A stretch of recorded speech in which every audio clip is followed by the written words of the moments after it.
Yeah, I guess. Okay. 3. Hello, my name is Emily Lockman, and I'm going to be talking about my disposition as a teacher. There are quite a few dispositions actually, and I think that I possess all of them.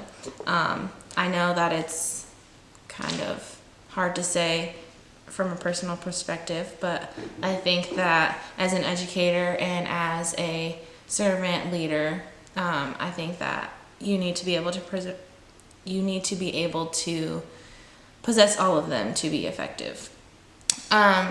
So going through them, there's high expectations, respect for others and their diversity, fairness, professional conduct, reflection, curiosity, honesty, compassion, advocacy, and dedication. I think the ones that I possess to the highest degree are probably honesty and dedication. The dedication that I have for my students and for their success in the class and out. I think I'm very dedicated in what they need and deserve in their life. And also, I think that honesty is a big key for me. I've never really been a good liar, so I think it's just kind of something that naturally happens for me, being honest.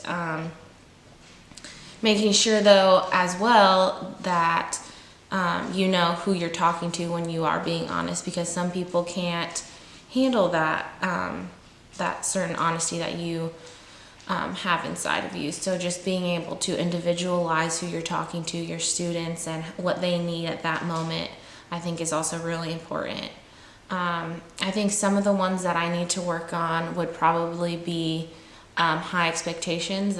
I think in one of the discussions I talked about it, but having too high of expectations for somebody and then being upset when they don't achieve that, or just pushing them too hard. And that's something that I personally have gone through. High expectations is something that is never fun.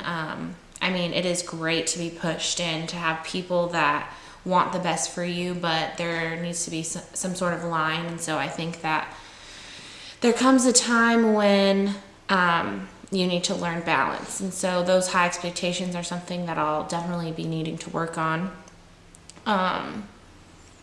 in the field as well.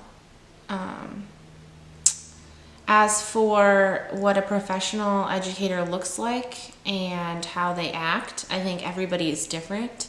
And I think just from personal experience, my mother is a teacher, and so looking at her and what I think is a professional educator or what it should look like is always going to be different. If we were to have a conversation about it, she would always disagree with me. Maybe that's because it's my mom, but I think that since everybody is different and unique in their own way, just being able to utilize your strengths and make sure that you're always trying to become better in your weaknesses, I think that definitely is the epitome of what a professional educator should look like, doing their best, serving their children, their community, just being the best that they can. And when we talked about in discussion 2 of this week about the Christian perspective and the article that we read, I think it was really cool to see how the democracy relates to serving God. And that's just personally, I think that that is so important, being able to integrate God in whatever you're doing, just being able to spread the faith and become that light in anybody's life. I know that's something that I try to do all the time, and so I think being a professional leader might look like something different to somebody who isn't Christian or who isn't Catholic or doesn't believe in God. So, but whatever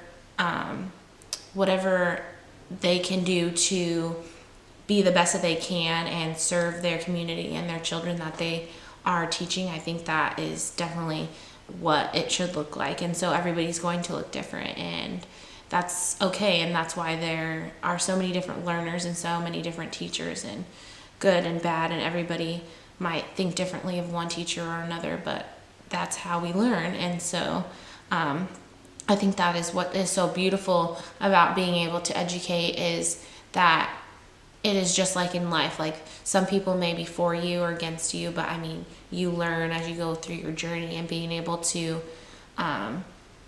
just being able to know that and become aware of that and help others become aware and learn at the same time is just like a beautiful thing. So this is my video on disposition to teaching, and I hope that you'd enjoyed it, and have a great rest of the year. Thank you.